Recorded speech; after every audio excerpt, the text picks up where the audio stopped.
ये सिस्टर तुम्हें टिया के नाम से क्यों पुकार रही थी? वो पापा, मैंने बताया ना, वो आंटी है ना, उनकी बेटी का नाम टिया है, तो सिस्टर ने सोचा होगा मैं ही उनकी बेटी हूँ, इसलिए मुझे टिया बुला दिया, बस। ठीक है बेटा, मैं चलता हूँ, अपना ख्याल रख।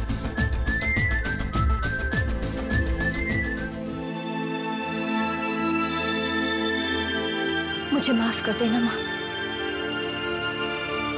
लेकिन तेरे इलाज के लिए अब उनको ये सब करना ही पड़ेगा।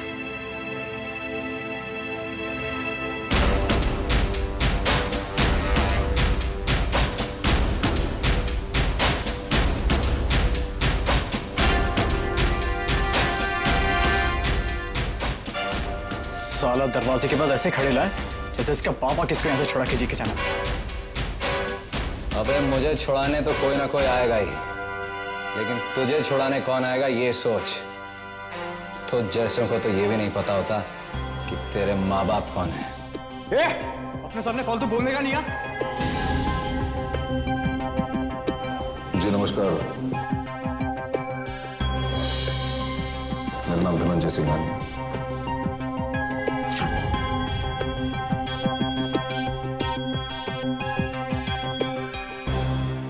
जी मुझे पता चला है कि आपने ईशान खन्ना नाम के आदमी को कल रात गिरफ्तार किया।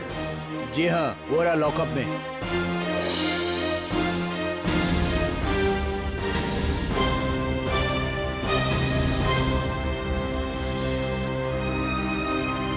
जी हम इसकी जमानत करवाना चाहते हैं।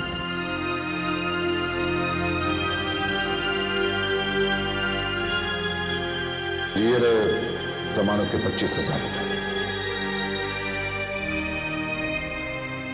साला ये तो वही सेठ है जो उस दिन टिया को ढूंढने के लिए बाहर में आया था, पर ये इस वेंडर की जमानत काहे को दे रहे? कोई लफड़ा जरूर है, अपन को टिया से इस बारे में बात करनी है। हवलदार, ईशान खन्ना को बाहर ले आओ। मिस्टर सिंघानिया, इस जैसे जुआरी के साथ आपका क्या रिश्ता हो सकता है?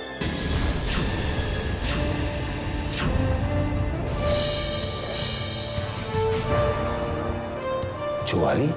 जी हाँ, परसों ये अपनी गाड़ी तक जुए में हार गया और आज ये नेकलेस भी।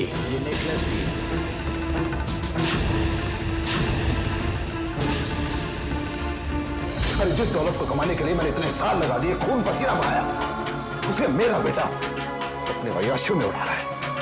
How dare you? Dad please. चलो देखिए, शांत हो जाइए प्लीज, बच्चा है, गलती हो गई उससे। बस करो मेरा। अरे शर्म आनी चाहिए तुम्हें। अपनी मां का नेकलेस चोरी किया और मेरा तुम, उसका इल्जाम तुमने टिया पर लगा दिया।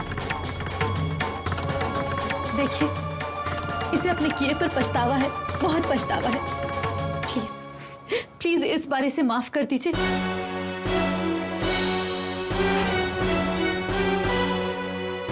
Dad,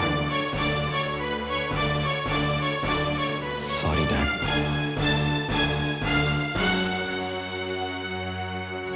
sorry. देखो बेटा,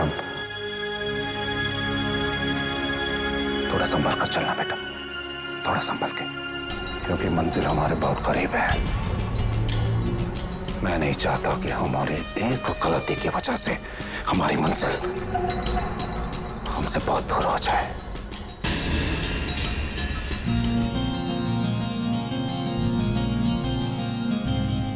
अब देखो और बताओ कि ये जगह देखकर तुम्हें कुछ याद है?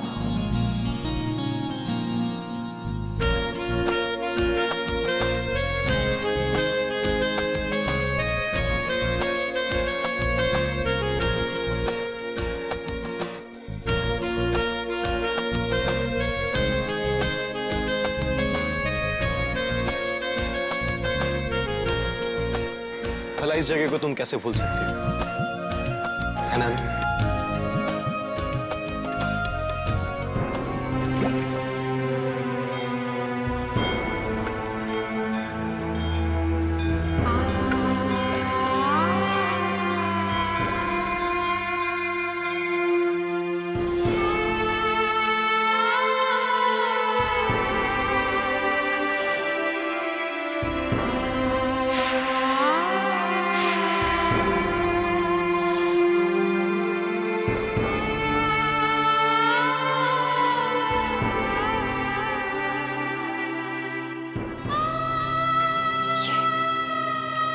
ये तो मैं हूं,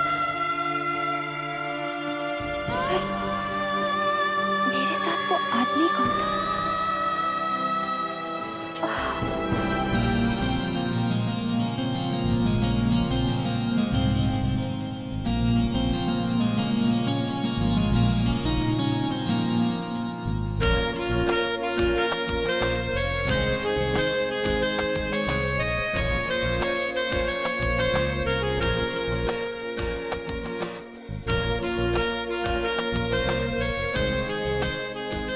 दक्ष,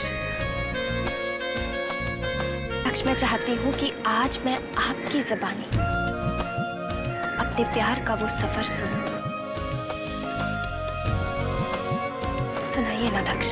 तुम तो सब कुछ जानती हो फिर। तो क्या हुआ, मैं फिर भी सुनना चाहती हूँ दक्ष। आपके प्यार को पाना मेरी मंजिल थी, और इस मंजिल तक पहुंचने के बाद मैं अपने उस सफर की कहानी आपकी ज़बानी सुनना चाहती हूँ। मैं अनु नहीं हूँ, मैं अनु नहीं हूँ।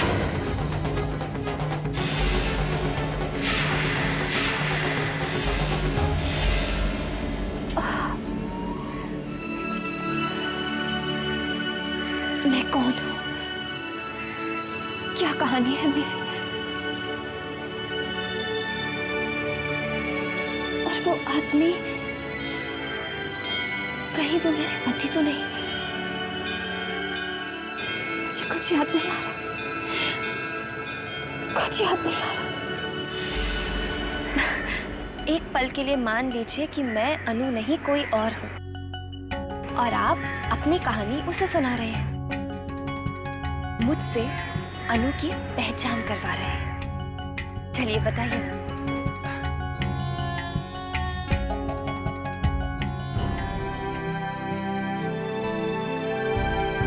कई बार पुरानी यादें आंखों में आंसू ला देती है, पर तेरे पास तो वो भी नहीं। फिर से आंसू। पता नहीं बाबा, लेकिन न जाने क्यों कुछ ना होते हुए भी सब कुछ खो देने का सा एहसास हो रहा है मुझे। ऐसा लगता है मानो कोई मुझसे मेरी बहुत कीमती चीज छीन रहा है, और मैं चाहकर भी उसे रोक नहीं पा रही हूं, नहीं रोक पा रही हूं। अपनी अनु से मेरी पहली मुलाकात एक मॉल में हुई थी, जहां अपनी जिंदगी की परवाह ना करते हुए मौत का रास्ता रोक लेने वाली उस लड़की ने मुझे पहली बार अपनी तरफ खींचा था।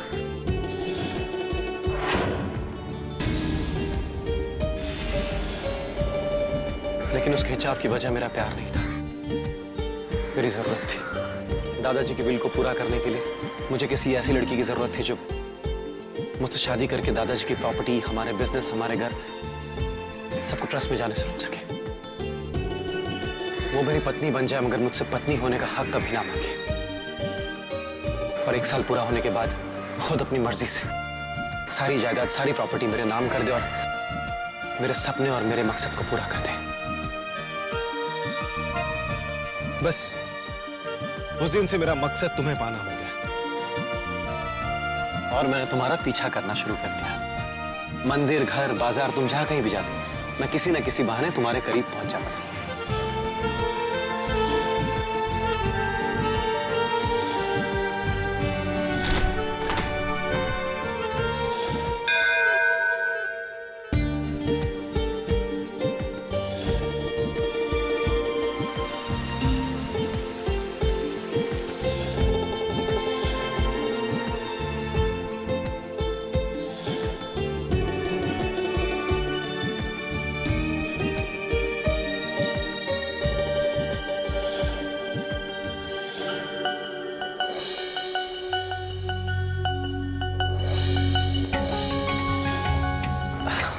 और फिर एक दिन दक्ष की जिद रंग ले आया, हमारी शादी हो गई।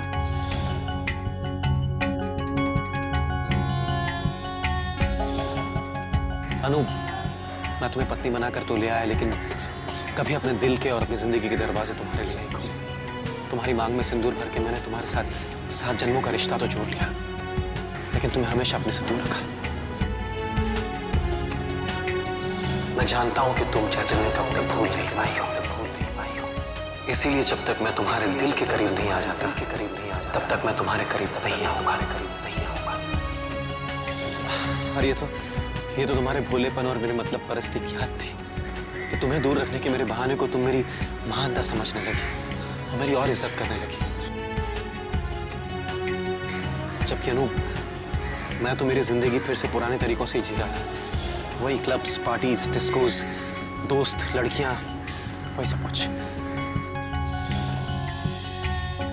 धीरे धीरे तुम मेरे करीब आने लगी और एक दिन वही हुआ अनु जो एक ना एक दिन तो होना ही था। तुम्हें मेरी असलियत का पता चल गया।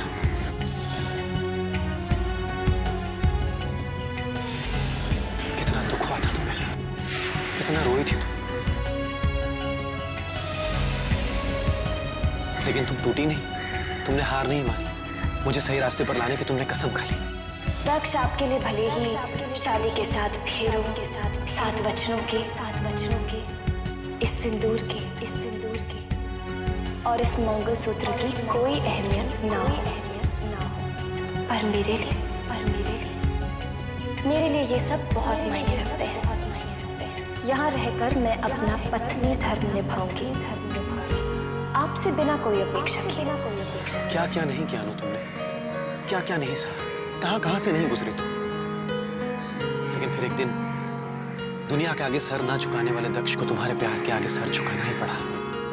शादी को सिर्फ एक बंधन मानने वाला ये इंसान इस रिश्ते में जिंदगी के मायने तलाशने लगा।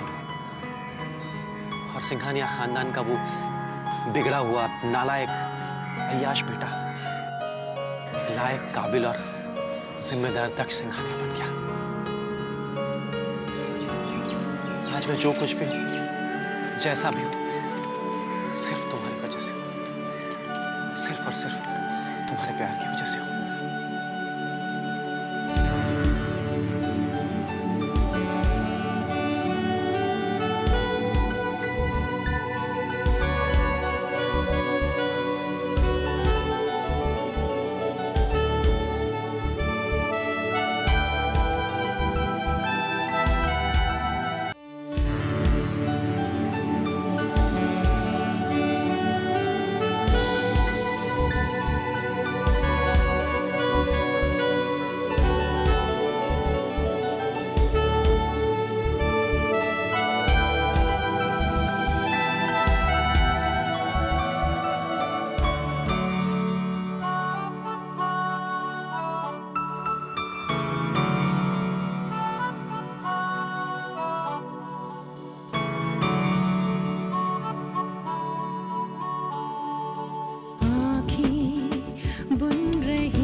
जब से जान हमको हो गया है तुमसे प्यार, तुम बिन एक पल भी चैन आए ना करार।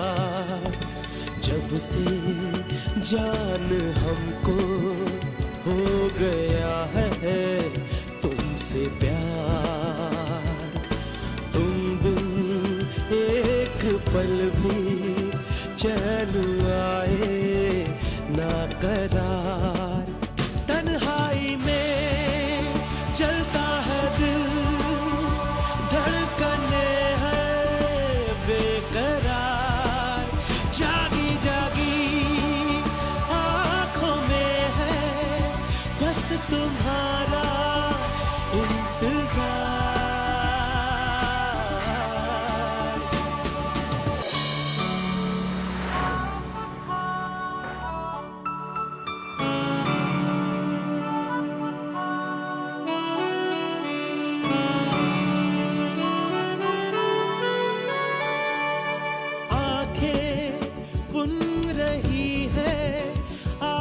सपने बार बार, ये दिल खो न जाए, हो न जाए हमको प्यार।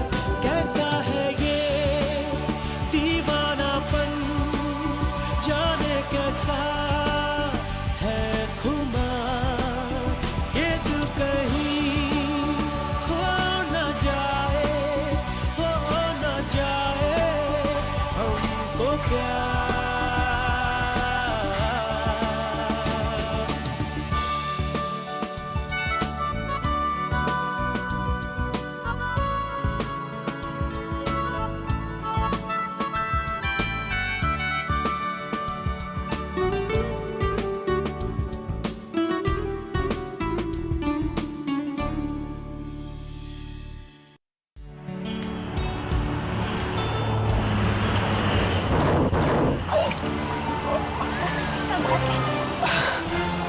कोई बात नहीं अनु, कुछ नहीं।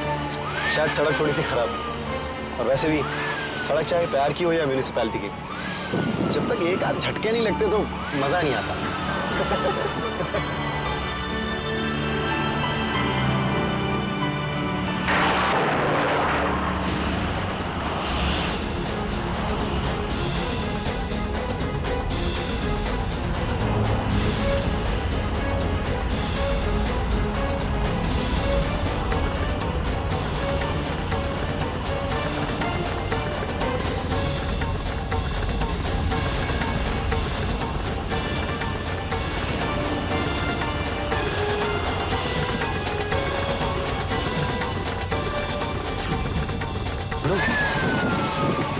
कुछ स्मेल आ रही ना?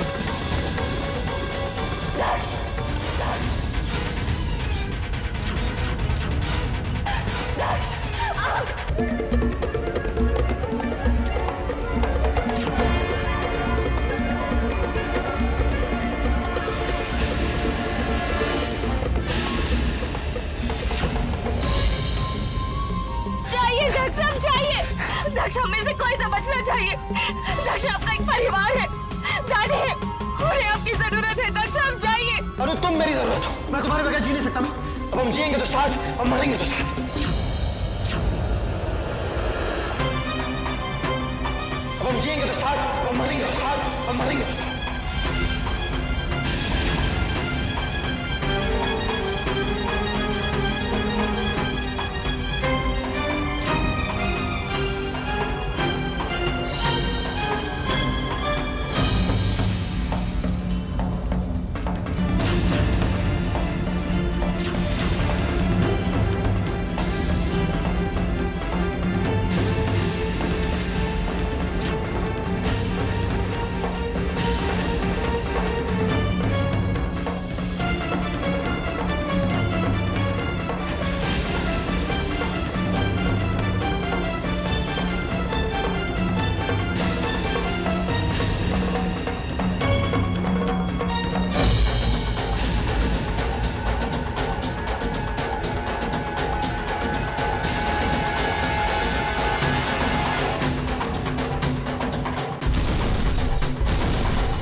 भगवान का लाख लाख शुक्र है कि तुम लोगों को कुछ नहीं हुआ,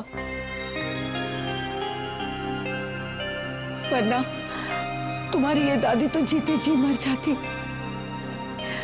पता नहीं माता रानी क्या चाहती है।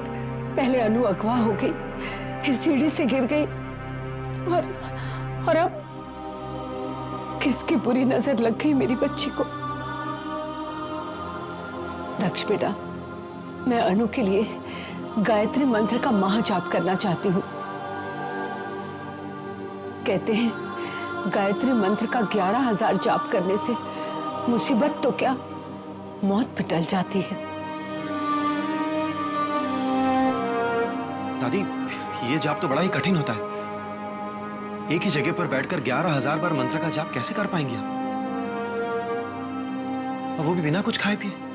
इतना मुश्किल जाप दादी अपन के लिए कर रही है। नहीं दादी नहीं, मैं इसकी इजाजत आपको नहीं दे सकता। अगर इस मंत्र का जाप करना अनु के लिए इतना ही जरूरी है तो इसे मैं करूंगा, आप नहीं। नहीं बेटा, अनु को इस वक्त सबसे ज्यादा तेरी जरूरत है। अगर तू जाप करेगा तो अनु की देखभाल कौन करेगा? लेकिन दादी। बेटा, माता रानी का आशीर्वाद और तुम बच्चों का प्यार अगर मेरे साथ है तो मेरे लिए कुछ मुश्किल नहीं है। तू बैठ इसके पास, मैं अभी आती हूँ। चलिए, मैं अभी आई।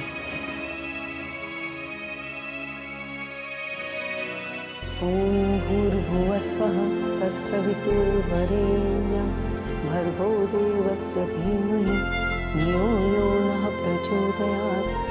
ओम भूर्भुवस्वः तत्सवितुर्वरेण्यं भर्गो देवस्य धीमहि धियो यो नः प्रचोदयात्। ओम भूर्भुवस्वः तत्सवितुर्वरेण्यं भर्गो देवस्य धीमहि धियो यो नः प्रचोदयात्। ओम भूर्भुवस्वः तत्सवितुर्वरेण्यं भर्गो देवस्य धीमहि धियो यो नः प्रचोदयात्। ओम भूर्भुवस्वः तत्सवितुर्वरेण्यं भर्गो देवस्य धीमहि धियो यो नः प्रचोदयात्। ओम भूर्भुवस्वः तत्सवितुर्वरेण्यं भर्गो देवस्य धीमहि धियो यो नः प्रचोदयात्। ओम भूर्भुवस्वः तत्सवितुर्वरेण्यं भर्गो देवस्य धीमहि धियो यो नः प्रचोदयात्। ओम भूर्भुवस्वः तत्सवितुर्वरेण्यं भर्गो देवस्य धीमहि धियो यो नः प्रचोदयात्। ओम भूर्भुवस्वः तत्सवितुर्वरेण्यं। सच कहते हैं लोग, तेरे घर में देर है, अंधेर नहीं। मुझे पूरा यकीन था कि तू इस बच्ची पर जरूर कृपा करेगा। आज जब अचानक इसे अपने आप ये गायत्री मंत्र याद आ गया, ओम भूर्भुवस्वः। वक्त के साथ साथ इसे अपनी गुजरी जिंदगी के बारे में भी सब याद आ जाएगा। तेरा लाख लाख शुक्र है भगवान, तेरा लाख लाख शुक्र है। धियो यो नः प्रचोदयात्।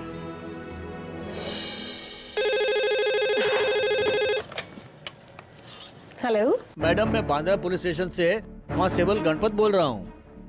मेरे को ईशान खन्ना से बात करनी है। ईशान से? जी हाँ, उनका कुछ सामान यहाँ रह गया है।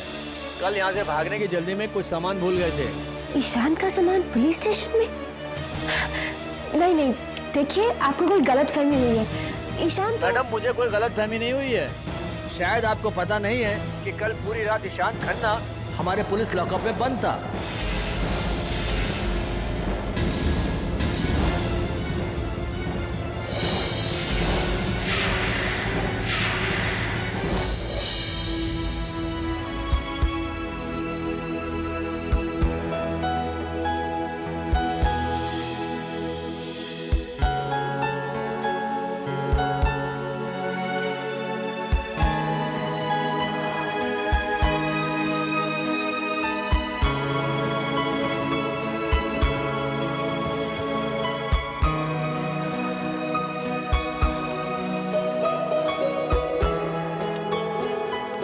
ये लो बेटा।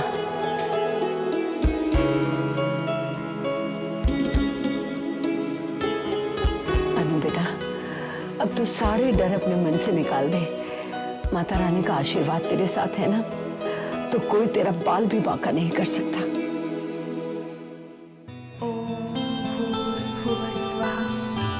अब वो दिन दूर नहीं जब ये अपने अपनों के बीच वापस लौट सके।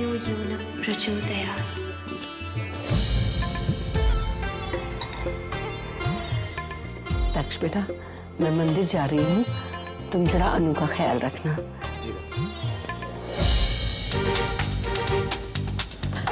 अनुपमा, क्या हुआ?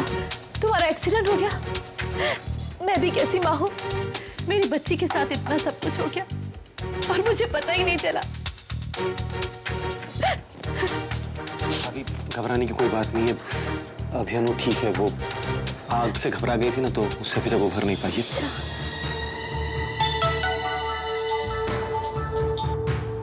हाँ जी मिस्टर शर्मा। नहीं, आज मेरी वेटिंग्स कैंसिल कर दीजिए, मैं ऑफिस नहीं आऊंगा।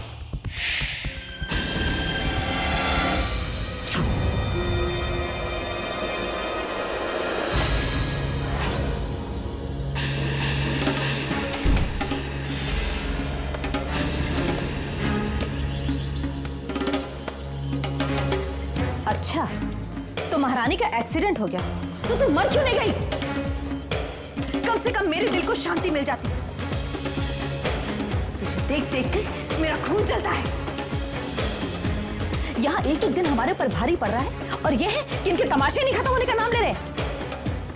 एक के बाद एक नाटक शुरू है। पहले हाथ तोड़वा लिया, उसके बाद ये सदमे का नाटक करके बैठ गई हो तुम। मैं दक्ष नहीं हूं और ना ही मैं नारायणी हूं जो तुम्हारे झांसे में आ जाऊंगी। एक सड़क छाप लड़की से किस तरह काम निकलवाया जाता है मुझे अच्छी तरह से पता है। मैं तुम्हें कल तक का वक्त देती हूं अनुपमा। अगर तुम अपने पैरों पर नहीं खड़ी हो गई तो तुम्हारा वो हाल करूंगी कि दोबारा अपने पैरों पर खड़ी होने लायक नहीं रहोगी। और इसे मेरी सलाह नहीं, मेरी धमकी समझना।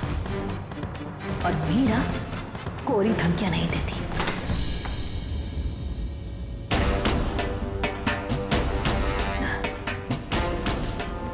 मेरी तो तुमसे सिर्फ एक ही राय है, अनुपमा, तुम अपनी सेहत को छोड़कर बाकी किसी चीज की फिक्र मत करना।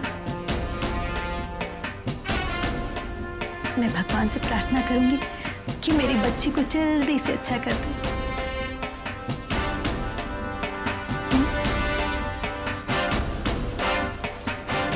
दक्ष बेटा, इसका ख्याल रखना तो। जी बिल्कुल।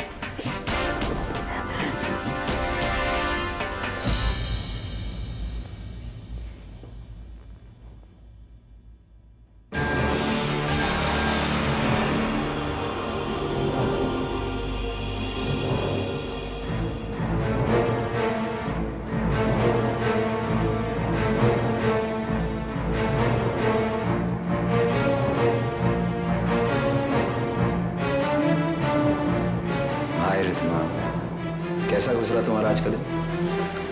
और मेरे बच्चे ने ज्यादा परेशान तो नहीं किया? नहीं, बहुत समझदार है आपका बच्चा और समझ गया कि उसकी मॉम का मूड पहले ही खराब है, इसलिए मुझे और परेशान नहीं किया। क्या बात है भाई, एक अच्छे और एक आदर्श पति की तरह दिन भर ऑफिस में काम करके ट्रैफिक के समंदर को पार करके आपकी खिदमत में हाजिर हूँ बिल्कुल ठीक टाइम पर, फिर भी ऐसा मूड है। सही वक्त पर? आपको कैसे पता कि सही वक्त क्या है? घड़ी था आपके हाथ पर? घड़ी?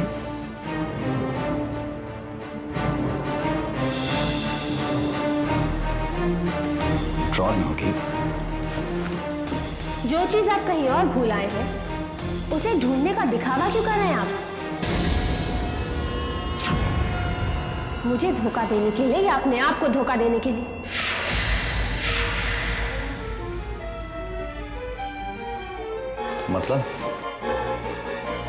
मतलब ये ईशान कि आपकी घड़ी, आपकी अंगूठियां और आपके पर्सनल बिलोंगिंग्स बैंड्रा के पुलिस स्टेशन में जब्त पड़ी, जहां कल रात आप लॉकर में बंद। बोलिए ईशान, आपको पुलिस ने क्यों पकड़ा था? क्यों आपको लॉकर में बंद किया था पूरी रात के लिए? बोलिए। रिद्धिमा को कैसे पता चला कि कल रात ईशान लॉकअप में था? कहीं घबराहट में ईशान ने सब कुछ बता दिया तो सब कुछ खत्म हो जाएगा। हे भगवान, अब मैं क्या करूं? बोलिए ईशान, क्यों पकड़ा था आपको पुलिस? क्यों पकड़ा था आपको पुलिस?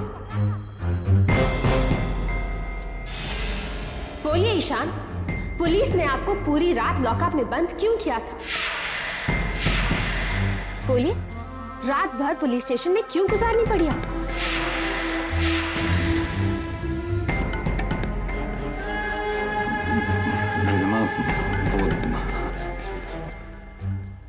जवाब क्यों नहीं देते ईशान? तुम्हारी पत्नी तुमसे कुछ पूछ रही है। अगर तुम ये सोचते हो कि इतनी बड़ी बात तुम छुपा जाओगे इससे, तो तुम बिल्कुल गलत सोचते हो। क्योंकि रिद्धिमा सच्चाई जाने बगैर तुम्हें यहां से जाने नहीं देगी, और मैं तुम्हें इससे झूठ बोलने नहीं दूंगी। बताओ ईशान कि कल रात तुम्हें पुलिस ने क्यों अरेस्ट किया था?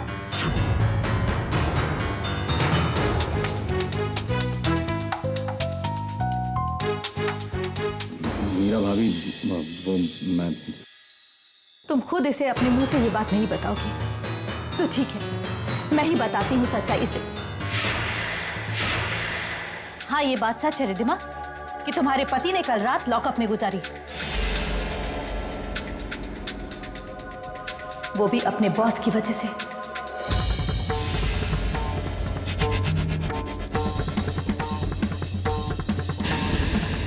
बॉस की वजह से? हाँ रिद्धिमा, कल रात इसके बॉस ने एक लेडी वर्कर पर जबरदस्ती करने की कोशिश की, एक बेचारी औरत की इज्जत जबरदस्ती लूटने की कोशिश की।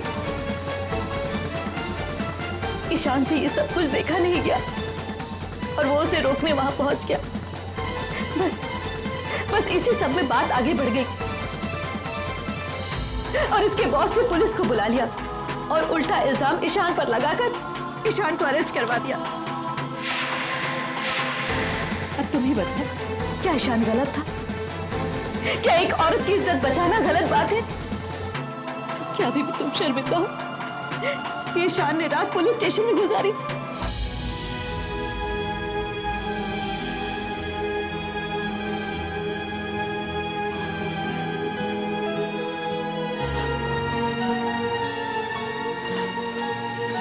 मुझे माफ कर दो ईशान, मुझे माफ कर दो। मैंने तुम्हें समझने में गलती कर दी। मैं डर गई थी,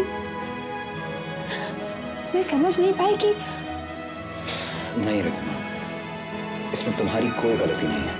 अगर तुम्हारी जगह मैं भी होता तो ऐसा ही सोचता, इसी तरीके से रिएक्ट करता। आई एम सॉरी, मैंने तुम्हें खुद नहीं बताया।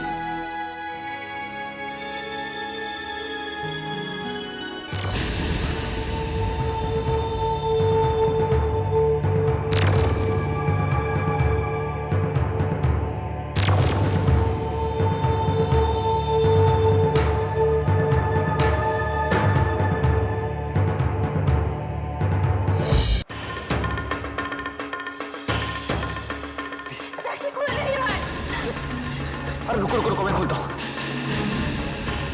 कुछ करिए, जाइए। मैं कुछ करता हूँ। रक्षा मुझे नहीं बचा सकते, आप जाइएगा। अनुमान करनी चाहिए, अनुमान करनी चाहिए। मुझे बचा लीजिए, मैं चल जाऊंगी। अरे होश में आओ, होश में आओ। कुछ नहीं हुआ तुम्हें, कोई आग नहीं है। ध्यान से देखो, ध्यान से देखो, तुम अपने कमरे में हो और कोई आग नहीं है ना। और मैं हूं, जब तक मैं हूं तुम्हें कुछ नहीं हो सकता है।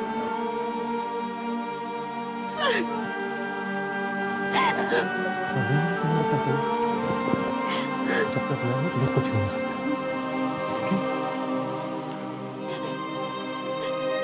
जब तक मैं हूं तुम्हें कुछ नहीं हो सकता। आपने ऐसा क्यों किया दक्ष? किसी की जान बचाने के लिए आप खुद अपनी जान देने तक के लिए तैयार हो गए। क्यों दक्ष? तुम्हें अब भी सब कुछ याद है? लेकिन अनु, लगता है तुमने उस वक्त मुझे ध्यान से नहीं देखा था। अगर तुम मुझे ध्यान से देखती तो तुम्हें पता चलता कि वो सब मैंने तुम्हें बचाने के लिए नहीं बल्कि खुद को बचाने के लिए किया था।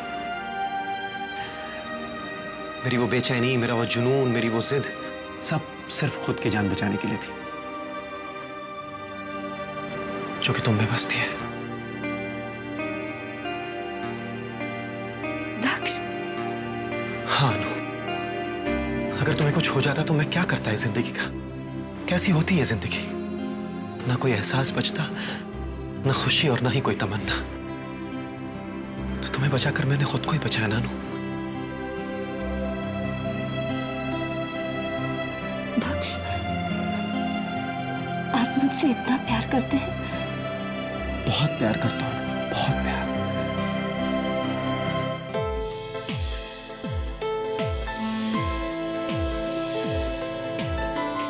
इतना प्यार करता हूं कि हर चीज कम लगती है, हर पैमाना छोटा लगता है। जब नाप ही नहीं सकता तो कैसे बता सकता हूं कि तुमसे कितना प्यार करता हूं? बस तुम्हें दिखाने के लिए हिम्मत बटोर रखी है ना, वरना बहुत डर गया हूं मैं, बहुत डर गया हूं। अगर तुम्हें कुछ हो जाता तो मैं क्या करता ना? अपनी जान जाने से पहले मैं तुम्हें खुद से दूर तो जाने नहीं दूंगा, लेकिन उसके बाद अगर एक दूसरा जन्म मिले तो तुम्हारा पीछा नहीं छोड़ेगा ये दक्ष।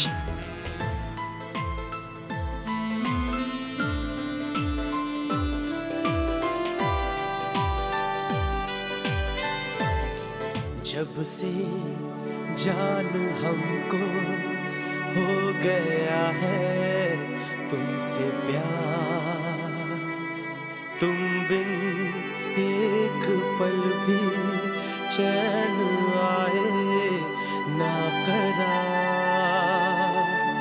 जब से जान हमको हो गया है तुमसे प्यार, तुम बिन